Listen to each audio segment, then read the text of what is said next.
El Evangelio es según San Mateo. Habiendo subido Jesús a una barca, siguiéronle sus discípulos, cuando de pronto se levantó en el mar recia borrasca, hasta el punto de verse la nave cubierta por las olas. Mas Jesús dormía, y acercándose a él sus discípulos, le despertaron diciendo: Señor, sálvanos que perecemos. Díjoles Jesús: ¿por qué sois tan tímidos y de poca fe? Levantóse entonces, imperó a los vientos y al mar, y siguióse gran bonanza. Y los discípulos maravillados decían: ¿quién es este que los vientos y el mar obedecen? Pueden sentarse.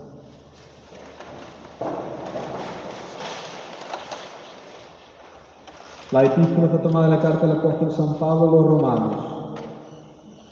Hermanos, no debáis a nadie nada, sino el mutuo amor, porque el que ama al prójimo ha cumplido ya la ley. En efecto, no adulterarás, no matarás, no hurtarás, no dirás falso testimonio, no codiciarás.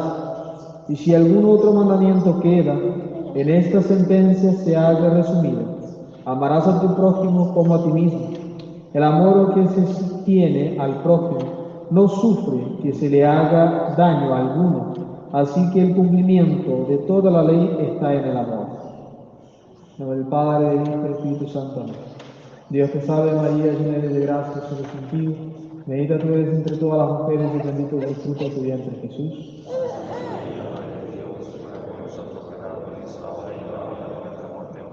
En nombre del Padre, del Hijo y del Espíritu Santo. Amén. El cuarto domingo de Epifanía se narra la ocasión donde nuestro Señor Jesucristo, extenuado por el cansancio, se queda dormido en una barca. El hecho es sencillo. ¿Qué más sencillo que un hombre que esté cansado se vaya a dormir? Lo que hace de ese hecho sencillo algo extraordinario es que Dios, cansándose, la misma potencia se rinde al sueño. El que alumbra al mundo cae en las tinieblas de la dormición. El que vino a abrir los ojos de una generación perversa cierra los suyos movidos por el cansancio. Algo sencillo, de hecho, es. Pero ¿quién lo hace?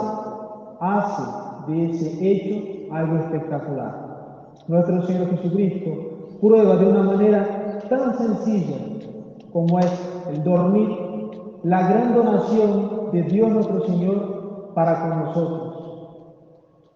Dios no puede dormir porque lo que hace que uno duerma es el cansancio, y el cansancio está en el cuerpo, pero Dios quiso dormir, Dios quiso cansarse, porque quiso estar con nosotros, presentes en la naturaleza humana.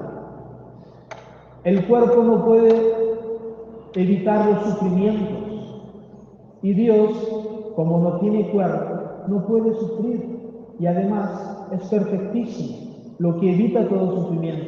Pero Él quiso sufrir, quiso aceptar un cuerpo que pudiera sufrir por amor nuestro. Todos esos hechos espectaculares son el eco de las palabras de San Pablo, que la plenitud de la ley es la caridad, y es esa misma caridad lo que mueve a nuestro Señor a tan grande cansancio. Si nosotros agarramos todo el entorno evangélico a lo que acabamos de leer, vamos a darnos cuenta de que nuestro Señor Jesucristo está cansado por el sermón de la montaña. El capítulo 8, que acabamos de leer, parte de él, viene después de que nuestro Señor Jesucristo haya dado su gran primer sermón, su gran primer discurso, conocido como el Sermón de la Montaña, que fue tan extenso, tan lleno de material doctrinal, que llenan 3 capítulos del Evangelio de San Mateo. Luego de eso, inmediatamente después que baja del monte, donde da su sermón, se pone a hacer curaciones, esas curaciones que leímos en el domingo pasado. El siervo del centurión, el paralítico, y algunas cosas que no aparecen en el Evangelio del domingo pasado, pero a continuación en la Sagrada Escritura, San Mateo habla de la curación de la suegra de San Pedro. Entonces vemos a nuestro Señor Jesucristo implacable en la misión que vino a hacer en la tierra. Traer la palabra de la salvación y ejecutar esa palabra en las obras. Lo que acaba de decir San Pablo, no adulterarás, lo dijo nuestro Señor en el Sermón de la Montaña. No hurtarás, lo dijo nuestro Señor en el Sermón de la Montaña. No pecarás contra la castidad, lo dijo nuestro Señor al declarar que el matrimonio es indisoluble. Nuestro Señor, predicando en el Sermón de la Montaña, nos dio el comienzo de su Evangelio, el comienzo de su vida pública. Y luego va a obrar grandes milagros. ¿Y por qué no pensar que lo mismo que hizo nuestro Señor Jesucristo en el Sermón de la Montaña, lo hizo con los particulares? Porque aquellos que recibieron la curación después del Sermón de la Montaña, recibieron la curación en sus casas porque no pudieron subir. Un paralítico no puede subir una montaña. Una señora mayor con fiebre tampoco. Nuestro Señor Jesucristo es implacable en lo que es la caridad. Tan implacable que llega a la noche y en un barco, durante una gran tormenta, queda dormido.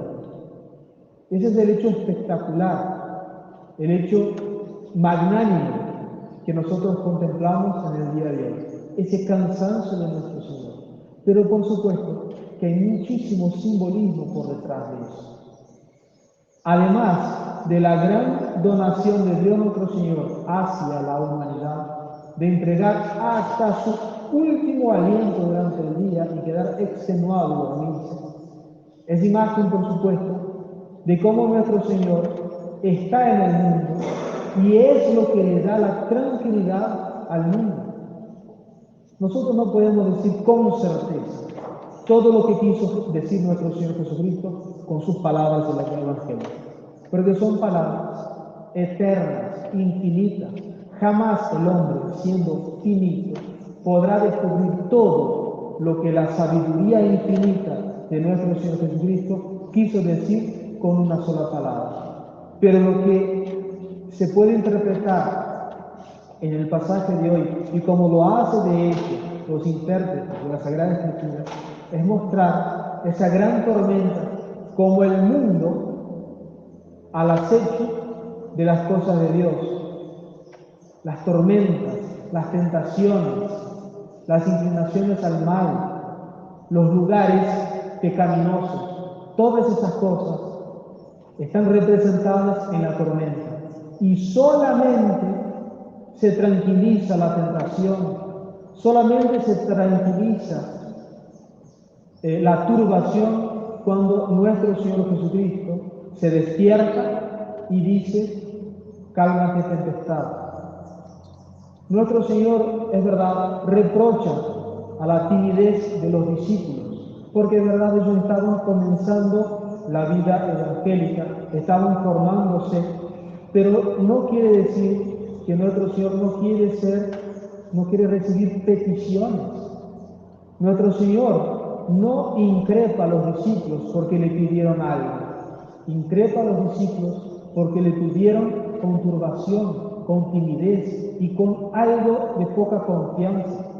A nuestro Señor Jesucristo se le puede pedir absolutamente todo que sea para el bien de nuestra alma, con una confianza casi infinita, no infinita porque somos finitos nosotros, pero en lo que dice respecto a Él, una confianza infinita, sin límites, porque Él no ha puesto límites de su amor. Ha entregado hasta la última gota de su sangre, ha entregado hasta el último aliento de vida mortal para nuestra vida sobrenatural. Entonces, todo lo que nosotros pidamos a nuestro Señor Jesucristo, aunque Él parezca estar durmiendo, Él nos va a conceder. porque precisamente a eso vino al mundo, para salvar nuestras almas, y tanto deseaba que trabajando mucho durante un día, quedó durmiendo en una barca. Otro ejemplo que nosotros podemos dar de nuestro Señor Jesucristo en la barca, en medio de la tempestad, es nuestro Señor Jesucristo oculto bajo el velo eucarístico. Acabamos de decir que nuestro Señor quedó dormido por la fragilidad humana que Él quiso asumir. Nuestro Señor tenía todas las fragilidades humanas, salvo el pecado, salvo lo que es la mayor degradación humana, que es no estar en gracia de Dios. La mayor degradación humana es no estar en gracia de Dios. Eso nuestro Señor no padeció, porque siendo Él mismo la fuente de la gracia, era imposible que pecara, imposible que perdiera la gracia. Pero todas las otras cosas, como el padecimiento, el sufrimiento y la misma muerte, Él quiso asumir para salvar nuestras almas. Esa misma intención misteriosa y grandísima lo tiene nuestro Señor al encerrarse en la Eucaristía.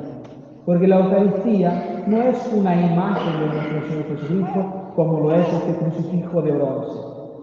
Ese crucifijo, perfectamente trabajado, bello, representa a nuestro Señor, pero no es Él.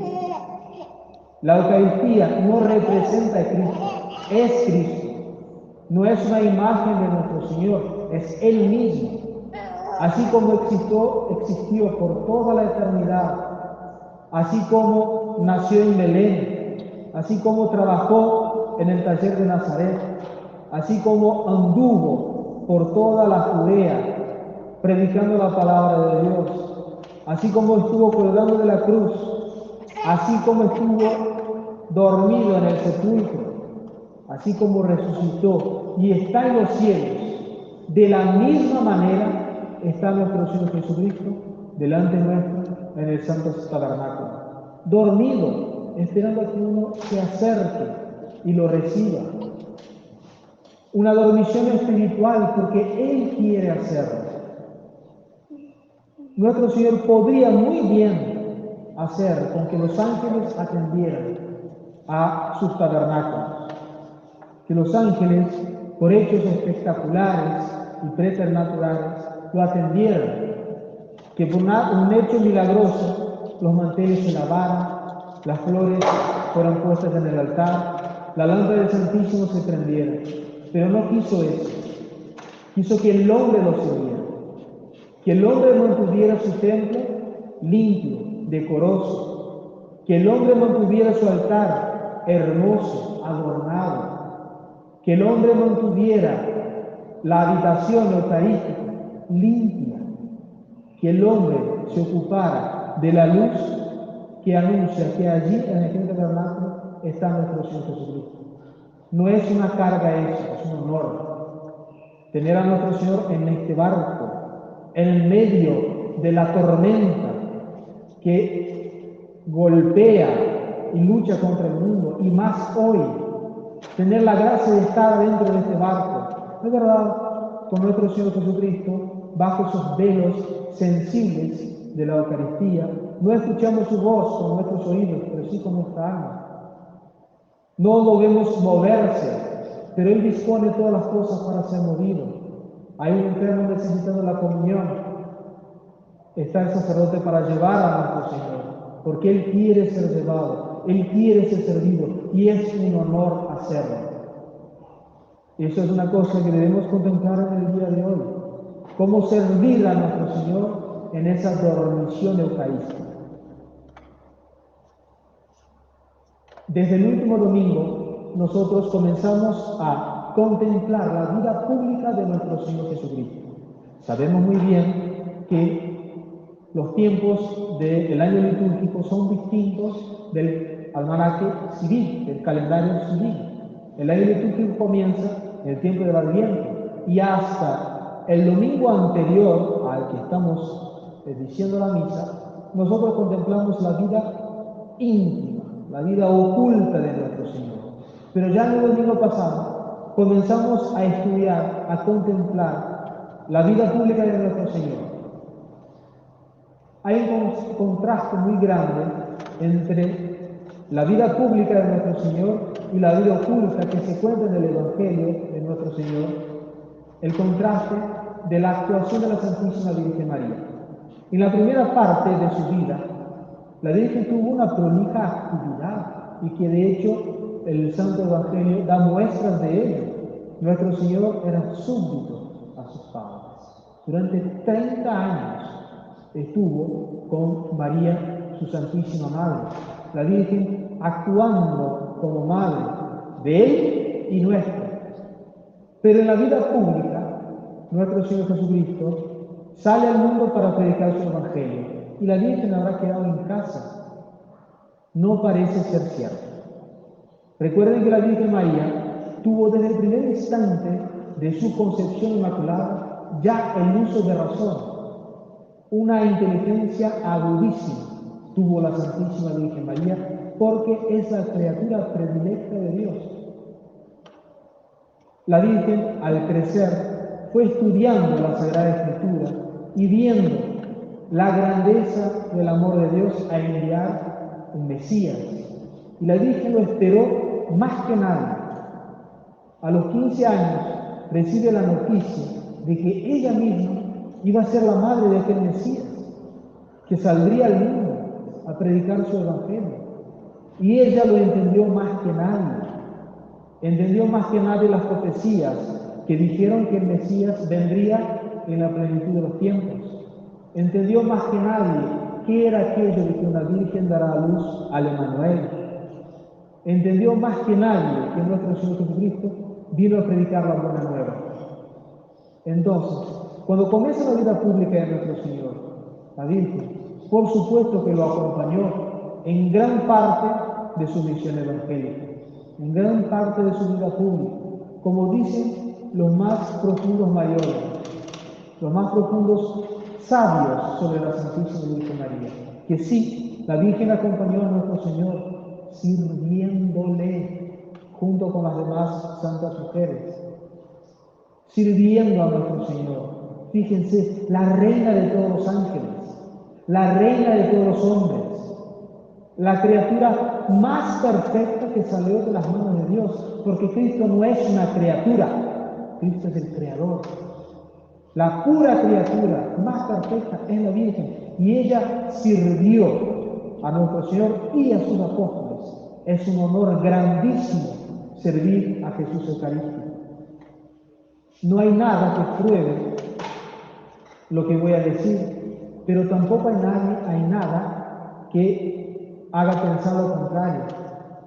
¿Por qué no pensar o por qué no creer que es certísimo que la Virgen María, por ejemplo, haya hecho el primer pan que se transformó en la Eucaristía? No sería nada raro. Puede ser que un día nos enteremos en el cielo que no fue así, pero si nos enteramos que fueron las manos de la Santísima Virgen María que hicieron aquel pan que después se convirtió en el cuerpo de Cristo, no nos tendría que espantar, porque la misión de la Santísima Virgen María aquí en la tierra, respecto a nuestro Señor, fue servirle como madre, como señora, como su reina, como es una madre dentro de una casa. Y nuestro Señor le retribuye con una gracia grandísima. Entonces, a imitación de la Santísima Virgen María, vamos a poner todas las ganas posibles y vamos a pedir a Dios más ganas todavía para servir a Dios nuestro Señor en la Eucaristía de la mejor manera, así como lo hizo la Santísima Virgen María, así como nuestro Señor está en la Eucaristía, que parece dormido como en la barca, pero así como en la barca, aún durmiendo, estaba atentísimo. En la Eucaristía, aunque no lo podemos percibir con los sentidos, está activísimo, porque es Dios verdadero. Ave María Purísima. El Padre